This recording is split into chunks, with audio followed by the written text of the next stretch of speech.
Namaste. In this video, we shall be covering a topic from the part 1 of Unit 2 of the UGC NET Yoga syllabus, and that is Principal Upanishads. We shall be covering a brief introduction to Mukhya Upanishads in this video. Now, what are the Mukhya Upanishads? The Mukhya Upanishads form the foundations of the Vedanta Darshana. As we have seen before, the Upanishads themselves are also called Vedanta, in the sense that they form the end portions of the Vedas. And the philosophy based on the Upanishads is also called the Vedanta philosophy, which is based on the Upanishads. So, and what are the Mukhya Upanishads? The Mukhya Upanishads are the first 10 Upanishads in the Muktika canon. What is the Muktika canon? Now, there is an Upanishad called the Muktika Upanishad. And in that, we find a conversation between Lord Rama and Hanuman, wherein Hanuman asks Rama, how does one attain liberation? How does one attain knowledge? And so Rama gives Hanuman a list of 108 Upanishads. And this list of 108 Upanishads, which we find in the Muktika Upanishad, is called the Muktika canon. And these are considered to be authentic Upanishads in one sense. Lord Rama says that for one to attain knowledge or liberation, the Mandukya Upanishad alone is sufficient. Mandukya mekameva alam mumukshunam vimuktaye, meaning that for those desirous of liberation, the Mandukya Upanishad alone is sufficient. But then he says, if that is not sufficient for you, you read the first 10 Upanishads from the list that I have given you.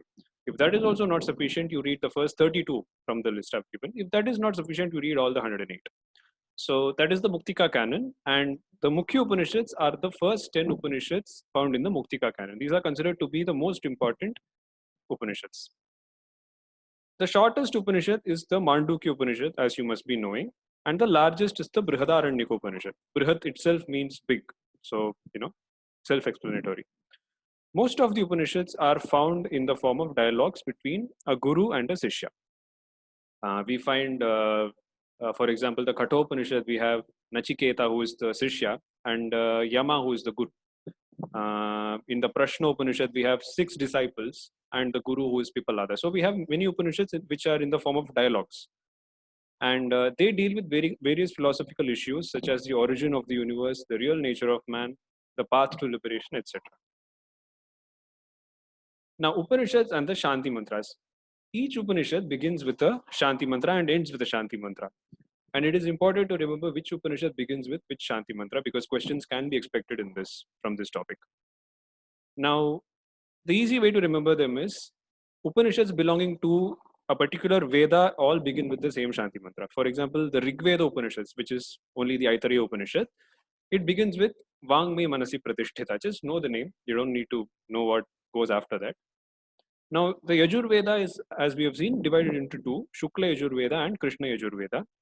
The Upanishads belonging to the Shukla Yajurveda are Isha Upanishad and Brihadaranyaka Upanishad.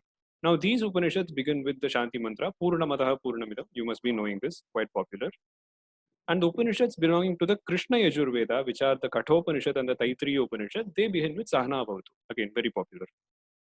The Upanishads belonging to Samaveda, which is the Kena Upanishad and the Chandogya Upanishad, they begin with a Shanti Mantra called Apyayantu Mamangani. Now, just know the name, as I have mentioned. You don't need to know the entire shloka. The Atharva Veda Upanishads, which is the Mundaka, Mandukya, and the Prashna Upanishad, they all begin with Bhadram Karnebhi, which is again a popular Shanti Mantra.